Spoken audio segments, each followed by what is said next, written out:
বিয়ের পরে একজন বিবাহিত নারী বাপের বাড়িতে এসে যতটা চিন্তামুক্ত শান্তিপূর্ণভাবে ঘোরাফেরা করতে পারে, শ্বশুর বাড়িতে তার 1%ও করতে পারে না। কেন বললাম কথাগুলো? বিস্তারিত সমস্ত কিছু থাকছে আজকের ভিডিওতে। তার সঙ্গে সঙ্গে আজকে আমাদের বাড়ির প্রত্যেকেরই লাখ টাকার স্বপ্ন পূরণ হলো। সমস্ত কিছুই আজকের ভিডিওতে তোমরা দেখতেই পাবে। তো চলো এবার জলদি ভিডিওর এন্ট্রোটা দেওয়া যাক। নমস্কার, কেমন আছো সবাই? আশা করি সকলেই ভালো আছো। আমার চ্যানেলে প্রত্যেককেই স্বাগত জানিয়ে আরও একটা নতুন ভিডিও শুরু করছি। আজকে চলছিল আমাদের বাড়িতে ধান ঝাড়াই। এবার অনবরত বৃষ্টির কারণে এবছরে কিন্তু ধানের ফলন সেরকম একটা ভালো হয়নি। তবুও মা লক্ষ্মীর আশীর্বাদে যতটুকু হয়েছে কি না, প্রত্যেকেরই কিন্তু বছর বা 6 মাস কিন্তু নিমেষেই পার হয়ে যাবে। আমাদের পুরো ফ্যামিলি যেহেতু চাষবাসের উপর নির্ভরশীল, পুরো ফ্যামিলি এখানে আমি বলবো না, পুরো বংশটাকেই টেনে আনি, কারণ আমাদের পূর্বপুরুষই কিন্তু এরকম চাষই করতো। তো যাই হোক, এইখানেও কিন্তু সেম, মানে বাংলাদেশ থেকে ভারতে আসার পর থেকেও কিন্তু তারা চাষবাসের উপরে নির্ভরশীল। 12 মাসে তাদের প্রত্যেকেরই বাড়িতে একটা না একটা কিন্তু ফসল কিন্তু থাকবে, আর তারা কিন্তু প্রত্যেকেই নিজস্ব জমি জায়গায় চাষবাস করে। এই তো এখানে ধান ঝাড়াই যে মেশিন চলছিল, মেশিন চলার কারণে ঠিকমতো ঘুমাতেই পারিনি। তার সঙ্গে সঙ্গে বৌদি ফোন করছিল, দাদাভাই এসে ডাকছিল, তো না উঠে আর পারলাম না। যতই আমি ভাবি না কেন বাপের বাড়িতে এসে একটু শান্তিপূর্ণভাবে আমি ঘুমাবো, কিছুতেই আমার সেই ঘুম আর কিন্তু পোষায় না। ভোরের আলো ফুটতে না ফুটতে প্রত্যেকেই এসে দরজা নক করে, শিগগিরই ওর ভোর হয়ে গেছে। এখন তোমরা যে মানুষটিকে দেখতে পাচ্ছ, অনেকেই কিন্তু চেনো, আবার অনেকেই চেনো না। এই মানুষটি হচ্ছে আমার মা। আমার মা কিন্তু গার্লসে পড়াশুনো করেছে, পড়াশুনোয় কিন্তু ভালোই কিন্তু ছিল। তো যাই হোক, যবে থেকে এই সংসারে পা রেখেছে তবে থেকে কিন্তু সংসারের হালটাও কিন্তু ধরেছে। মাকে এত বলি যে মা তুমি আসো, এসে আমার বাড়িতে 4-5টা দিন থেকে যাও, কিন্তু আমার মায়ের সময় নেই। আমার বিয়ে 3 বছরের মাথায় আমার মা গিয়েছে আমার বাড়িতে মাত্র একবার। তাহলে একবার তোমরা চিন্তা করো, অন্য সমস্ত মায়েরা যেমন মেয়ের বাড়িতে ঘন ঘন যায়, কিন্তু এদেরকে আমি এত বলি, তাদের যাওয়ার কিন্তু সময় নেই। এবার যাদেরকে তোমরা দেখতে পাচ্ছ, একটা হচ্ছে আমার মেজো জেঠিমা আর একটা হচ্ছে নোয়া জেঠিমা। এদের কথা আমি বাদই দিলাম। আমার মা কিন্তু তবু আমার মামা বাড়িতে বছরে একবার বা দুবার হলেও কিন্তু পা রাখে। আর এই জেঠিমাদের বাপের বাড়ি যেহেতু বাংলাদেশ, তারা ভারতে আসার পর থেকে আমার মনে হয় না যে কোনো আত্মীয় স্বজনের বাড়িতে গিয়ে একটা রাত তারা শান্তিপূর্ণভাবে কাটিয়েছে। তোমরা অনেকেই বলো না যে তোমাদের বাড়ির প্রত্যেকেই কেন এত রুগ্ন, তোমার বাবা জেঠু থেকে শুরু করে মা জেঠিমা প্রত্যেকেই কেন এত রোগা। তো চলো তোমাদেরকে একটু ছোট্ট করে আমি উদাহরণ দিই। তাদের দেখতে কিন্তু মোটেও এমন ছিল না, তারা দেখতে কিন্তু ছিল ভীষণ সুন্দর।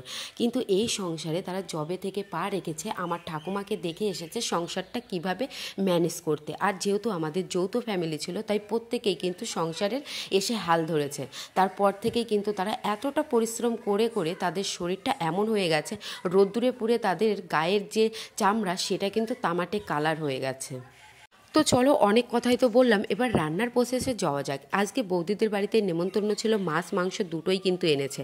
তো এখানে হচ্ছে আমার বৌদি সমস্ত কিছু রান্নাটা করবে, আর আমি তার হাতে হাতে গুছিয়ে দেবো। তো চলো এবার ছোট্ট করে তোমাদের সঙ্গে একটু আমি শেয়ার করি যে একটা বিবাহিত নারী বাপের বাড়িতে এসে যতটা শান্তিপূর্ণভাবে চলাফেরা করতে পারে, থাকতে পারে, শ্বশুর বাড়িতে কেন পারে না। দেখো, শ্বশুর বাড়িতে প্রত্যেকটা মেয়েকেই কিন্তু কাজকর্ম করে খেতে হয়। সময়ের সঙ্গে সঙ্গে তাদেরকে চতুর্দিকে কিন্তু ম্যানেজ করে রাখতে হয়, যে আমাকে এই সময়ের মধ্যে এটা করে কিন্তু উঠতে হবে। একটার পর একটা কাজ কিন্তু লেগেই থাকে, সংসার ছোট হোক বা বড় হোক। কিন্তু বাপের বাড়িতে যখন একটা মেয়ে বিয়ের পরে এসে পা রাখে, তখন কিন্তু সে তার সমস্ত কিছুর দায়ভার তার মা নিয়ে নেয়। যদি তার কোলে একটা সন্তানও থাকে, সেই সন্তানের সমস্ত কিছু দেখাশোনার দায়িত্ব কিন্তু তার মা কিন্তু নেয়।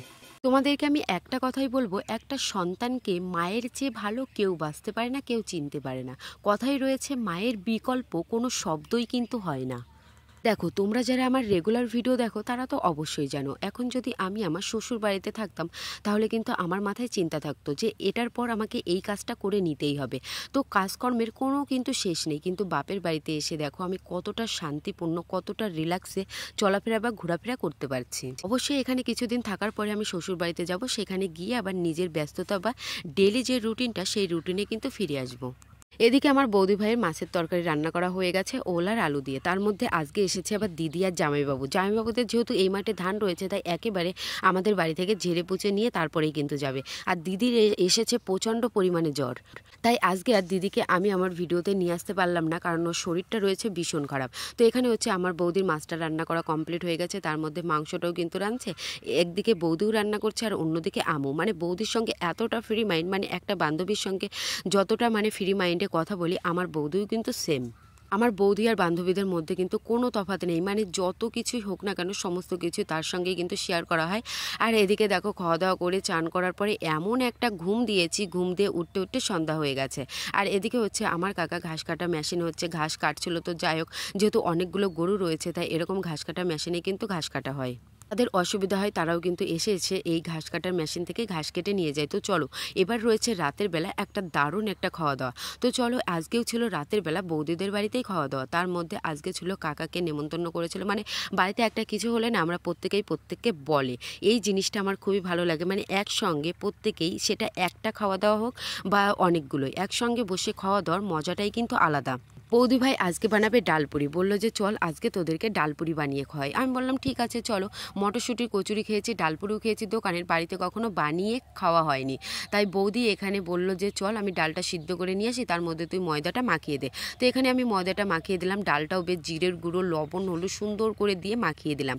আর এখানে হচ্ছে আমার বৌদি এই তো এখন গোল করে প্রসেস কিন্তু করে নিচ্ছে। আমি এই বাড়িতে আসলে এত পরিমাণে সবাই খাওয়ার কথা বলে, কার বাড়িতে খাবো, অবশেষে আমার রাগ হয়ে যায়।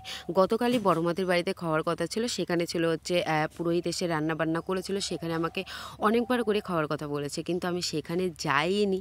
কারণ সত্যি কথা বলতে এখানে আসার পরে এর বাড়ি থেকে তরকারি দিয়ে যায়, ওর বাড়ি থেকে তরকারি দিয়ে যায়, এত পরিমাণে নেমন্তন্ন থাকে মাথায় গুলিয়ে যায় যে কার বাড়ি নেমন্তন্ন রয়েছে, কার বাড়ি কী খাবো। বৌদিদের বাড়ি রাতের বেলা আসতে না আসতে আমার অভিযোগ করেছে যে তোকে আমি যে বললাম যে বিকেল বেলা আসতে মাংস দিয়ে মুড়ি খাওয়ার জন্য, তুই কেন আসিসনি। আমি একটা কথাই বললাম যে তোরা আমাকে খাইয়ে দাইয়ে একেবারে মেরে ফেলে দে, তারপরে এখান থেকে আমি আর বাড়ি কিন্তু যাব না। চলো এবার তাড়াতাড়ি করে আমি বললাম যে তুই এখন তোর মুখটা বন্ধ কর, এবার যেটা বানাচ্ছিস সেটা বানা। তো এখানে বলছে যে চল আমি এইগুলো গোল গোল করে দিচ্ছি আর তুই একটু বেলে দিবি, তার সঙ্গে আমি ভেজে নেব। এখানে একেবারে বৌদি আর আমি দুজনে মিলে সমস্ত কিছু একেবারে গোল করে কিন্তু সেভ করে দিয়েছি। তো দেখতেই পাচ্ছ এখানে ছিল কিন্তু 1 কিলো মতো ময়দা, 1 কিলো মতো ময়দাই কিন্তু আমাদের হয়ে গিয়েছিল।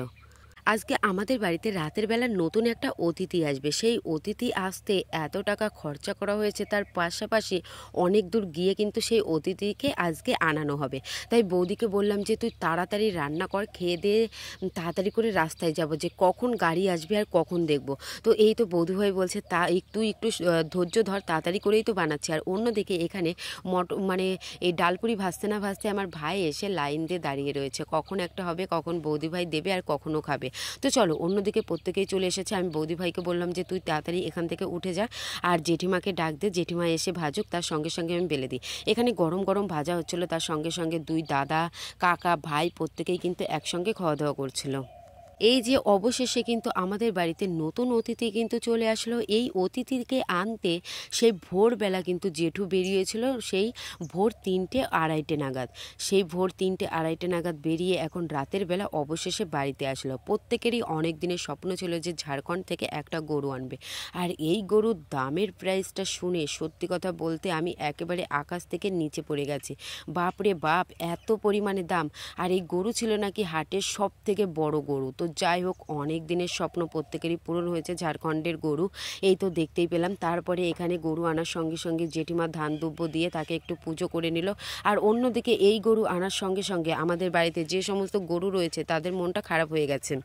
তারা অলরেডি ভেবেই নিয়েছে এবার নতুন অতিথি যেহেতু এসেছে, হয়তো এবার আমাদের আদর খাওয়ার পালা কিন্তু শেষ। তাই এদেরকে ডেকে ডেকে আমি একটু আদর করলাম। আর এরাও না বোঝে সাংঘাতিক, যে বাড়ির মেয়ে বাড়ি এসেছে, হয়তো এ আমাকে আদর করবে, মানে এত কিছু হলেই যে এদের একটু হলেই এত পরিমাণে অভিমান, কি আর বলবো। এখানে এই তো সাদা বাছুরটাকে একটু আদর করছিলাম, তার সঙ্গে সঙ্গে এর রাগ হয়ে গেছে, তাই আবার ওর একটু আদর করলাম। তার পাশাপাশি দেখলাম যে এ মুখ ঘুরিয়ে নিয়েছে, আবার দুজনকেই ডাকলাম একসঙ্গে এসে দেখো হাতের উপরে জিভ দিয়ে, মানে ও দেখছে যে এটা কি। তো চলো এবার এদের সঙ্গে তো তোমাদেরকে পরিচয় করিয়ে দিলাম, এবার কত টাকা দিয়ে গরু কেনা হলো সেটাও তোমাদেরকে একটু হলেও জানিয়ে দিই। এই কাকাকে নিয়েই কিন্তু যাওয়া হয়েছিল ঝাড়খণ্ড, সেখানে শুধু গাড়ি ভাড়াটাই নিয়ে গিয়েছিল, আদার্স কোনো টাকা পয়সা কিন্তু নিয়ে যায়নি। যেহেতু এতগুলো টাকার বিষয়, কাকাই বলল যে ঠিক আছে তোমাকে গরুটা বাড়ি দিয়ে তারপরে তোমার বাড়ি থেকে টাকা নিয়ে তারপরে আমরা বাড়িতে যাব। তো চলো তোমাদেরকে একটু ছোট্ট করে আমি বলি যে গরুটা কত টাকা প্রাইস পড়লো। একটা আইফোন কিনতে যতগুলো টাকা ইনভেস্ট করতে হয়, একটা আইফোন 16 প্রো ম্যাক্স এটাও কিন্তু সেম টাকায় দিতে হয়েছে, তার থেকে মাত্র 30,000 টাকা কম। কথাই রয়েছে শখের দাম লাখ টাকা। প্রত্যেকেরই অনেক দিনের স্বপ্ন ছিল যে ঝাড়খণ্ড থেকে একটা গরু আনবে, তাই এই তো ঝাড়খণ্ড থেকে অলরেডি গরু কিন্তু চলেই আসলো। আর এই গরুটা ছিল হাটের সব থেকে বড় গরু। অলরেডি জেঠু সেখানে গিয়ে ভিডিও কলে আমাদের প্রত্যেকেই কিন্তু দেখিয়েছিল গরুটা। প্রথমে যখন দেখিয়েছিল আমাদের কারোরই কিন্তু সেরকম পছন্দ হয়নি, কিন্তু বাড়িতে আনার পরে যখন আমরা দেখলাম সত্যি দারুণ ছিল আর প্রত্যেকেই ভীষণ পরিমাণে পছন্দ করেছে। একদিকে এখানে আমার মেজদা ভাই টাকা গুনছিল, তার সঙ্গে সঙ্গে কিন্তু বড়দা, তার পাশাপাশি এই কাকা, মানে প্রত্যেকেই টাকাগুলো গুনছিল। আর টাকাগুলো গোনার অসুবিধার কারণ যেটা সেটা তোমাদেরকে একটু বলি। কারণ যে ঘোষগুলো টাকা দিয়ে গেছে তার মধ্যে যেহেতু ছিল 100 টাকার নোট, তাই এর জন্য টাকাগুলো গুনতে প্রচুর অসুবিধা হয়েছিল।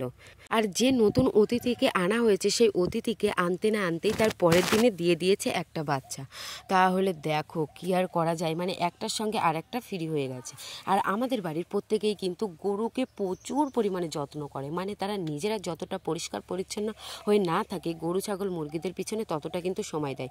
গরু ঘরে ফ্যান লাইট সমস্ত কিছুই কিন্তু অ্যাভেলেবেল থাকেই। চলো আবারও দেখাবে নতুন ভিডিও, কেমন লাগলো জানিও।